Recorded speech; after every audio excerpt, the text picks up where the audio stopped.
Adunay panultihon nga nagkanayon.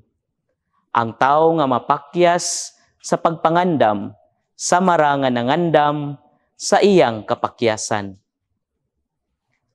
Tinuod, kung dili kita magtakda daan og mga tumong, ug magplano daan sa kinabuhi, dili ka mulampos sa kinabuhi. Ang kalampusan, moabot lamang sa mga adunay determinasyon, nga nagtakda og konkretong mga katuyuan sa kinabuhi.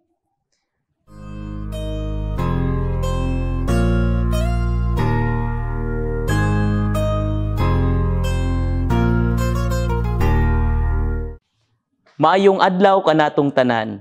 Ako di ay si Seminarista Candelario Kahanap, 4th year theology student sa Seminaryo Mayor de San Carlos.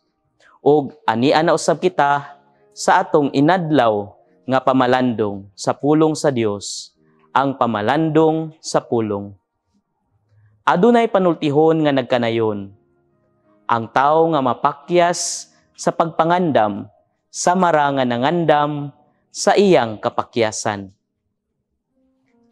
Tinuod, kung dili kita magtakda daan og mga tumong, ug magplano daan sa kinabuhi, dili ka mulampos sa kinabuhi. Ang kalampusan, moabot lamang sa mga adunay determinasyon, nga nagtakda og konkretong mga katuyuan sa kinabuhi.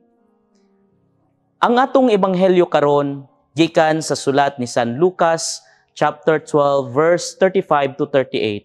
Naghisgot mahitungod sa upat ka mga hiyas, aron atong makabot og matagamtaman ang kaluwasan nga gihulagway sa atong ebanghelyo karon. Si Jesus nag-awhag sa iyang mga tinun-an, pangandam kamo, ug bisan unsay mudangat, baksig hugot ang inyong mga bisti diha sa hawak, ug dagkuti ang inyong mga suga sama sa mga sulugoon nga nagpaabot sa agalon gikan sa kumbira sa kasal. Mga igsuon, agig paghatag og pamalandong karong adlaw. Tuguti ako pagpaambit niining upat ka mga hiyas sa atong ebanghelyo karon. Una, mao ang pagka-maandamon. Ang pagka-maandamon usa ka bililhong kinaiya o hiyas nga atong mabatunan isip mga sulugoon. Kay diha sa pagkamaandamon atong malikayan ang mga kapakyasan. Kapakyasan nga mao'y hinungdan sa atong mga pagmahay ug mga kagul-anan sa kinabuhi. Sulay ra gyud nga dili ka mangandam sa panahon sa pagsusi. Sulay ra gyud nga dili ka mangandam panahon sa gubat.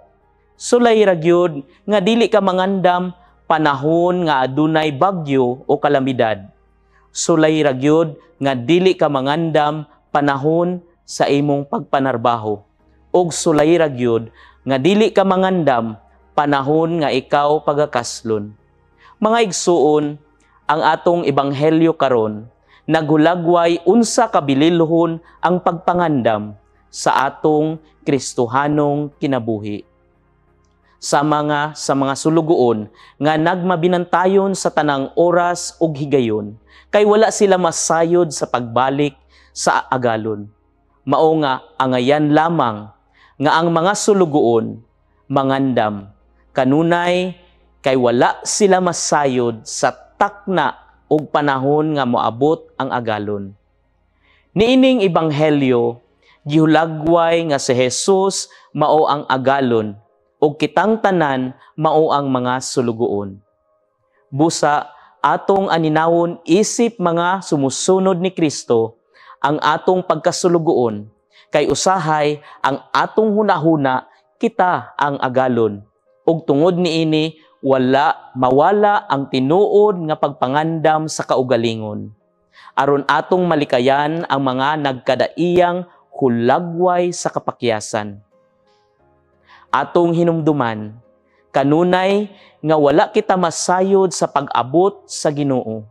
Wala kita masayod sa takna ug panahon sa pag-abot sa agalon. Busa kinahanglan kitang mangandam kanunay.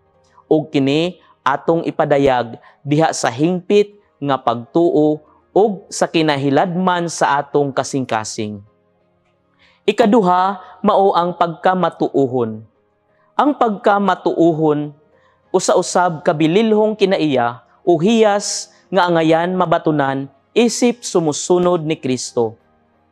Kaysa pagkamatuohon, kita makapadayon sa atong mga tinguha ug damgo sa kinabuhi, labaw sa tanan, atong malikayan ang nagkadaiyang hulagway sa kapakyasan.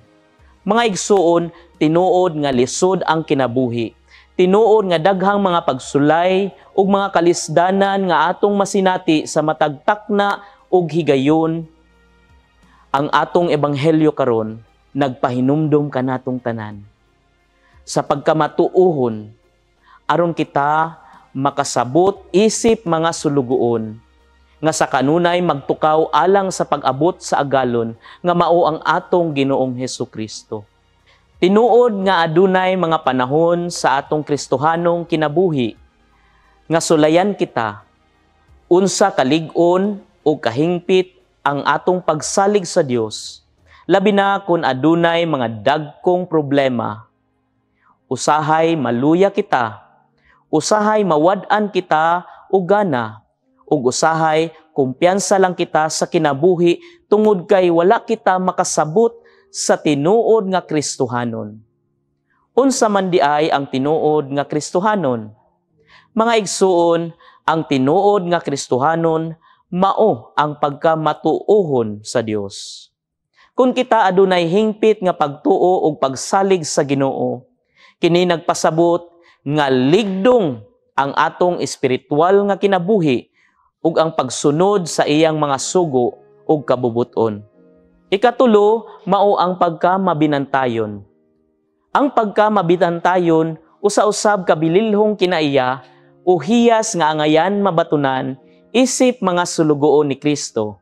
Kay pinaagi sa pagkamabinantayon, malingkawas kita sa mga litag ni Satanas nga mao'y hinungdan nga mahilayo kita sa presensya sa Dios. Mga igsuon, ang atong ebanghelyo karon nagpahinumdom kanato sa pagkamabinantayon sa kaugalingon, pinaagi sa pagpalambo sa atong espiritual nga kinabuhi, aron kita andam kanunay sa pag-abot sa agalon nga mao ang atong Ginoong Hesukristo. Ug usab isip mga sulugoon, atong ampingan nga magsiga kanunay ang suga o lampara sama sa mga sulugoon nga nagpaabot sa agalon gikan sa kumbira sa kasal. Kini nagpasabot nga kitang tanan adunay kahayag nga gihatag sa Dios ug kining kahayag angayan pagaampingan. Mao nga ang hiyas sa pagkamabinantayon angayan lamang nga ikinabuhi sa usa ka yanong sulugoon, aron nga siya makalahutay sa iyang panaw balik sa Dios. Mausab kini ang hagit sa ebanghelyo. Isip mga binunyagan, matag usa kanato adunay kahayag nga ginadala. Gani sa panahon sa bunyag, magdagkot man kita og kandila, ug kanang kahayag sa kandila sa panahon nga gibunyagan kita, muingon ang pari, kanang kahayag ang pingi nga magsiga kanunay. Kini nagpasabot nga ang atong bantayan ug ampingan kanunay nga magsiga ang suga nga mao ang Kristohanong kinabuhi, aron nga dili kita mahisalaag sa atong panaw balik sa Dios. Busa pagkamabinantayon sa imong kahayag, kay sa panahon karon wala kita masayod kung kinsa ang makapahunong sa imong kahayag. Ikaupat, mao ang pagkamalipayon. Ang pagkamalipayon usa-usab kabililhong kinaiya o hiyas nga angayan mabatunan isip mga sulugoon ni Kristo. Kaysa pagkamalipayon, nagsumikad ang kamatuuran nga adunay ganti og tinuod nga kalipay nga atong maangkon kung magtukaw kita kanunay sa pag-abot sa atong Ginoo. Mga igsuon, Tinuod nga usahay lisod magpaabot sa usa ka tawo nga hilabi na kun wala kita masayod sa takna ug panahon sa iyang pag-abot. Tinuod nga makaluya ang pagpaabot sa tawo nga imong gihandom kanunay nga moabot sa imong kinabuhi. At ang atong ebanghelyo karon nagtudlo kanato nga magpailog hangtod moabot ang saktong panahon. Tinuod nga lisod ang magpaabot apan gihulagway sa ebanghelyo ang pagkabulahan sa sulugoon nga mahiabtan nga nagtukaw sa pag-abot sa agalon nga gikan sa kumbira sa kasal. Unsa man di ay ang pasabot niini? Sa sayon nga pagkasulti, ang pasabot niini mao ang paghigugma. Aron nga sa kanunay, andam kita isip mga sulugoon sa samang higayon nagmalipayon nga nagpaabot sa saktong panahon. Kung tinuod ang atong paghigugma, maantigo kita magpailob, maantigo kita magpaabot, ug maantigo kita magsakripisyo sa kaugalingon alang sa atong hinigugma. Sama nga ang Dios nahigugma pag-ayo kanato, ug iyang gipadala ang iyang bugtong anak aron kita maluwas sa mga kasalanan. Mga igsuon, ingon niini pud unta ang atong ibalik sa Ginoo. Human kita makadungog sa iyang pulong. Kaysa pagkatinuod, ang pagkamalipayon bunga sa pagkamahigugmaon.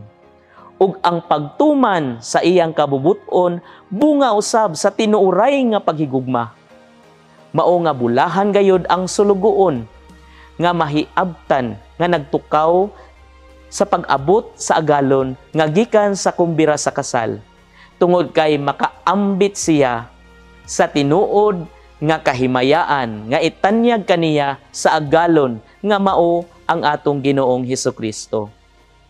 Agig pagtapos niining pamalandong, magampo kita sa Dios nga unta mahatagan kita og dugang kadasig og dugang grasya nga mapuy-an ang mga bililhong kinaiya o hiyas nga mao ang pagkamaandamon, pagkamatuuhon, pagkamabinantayon o pagkamalipayon.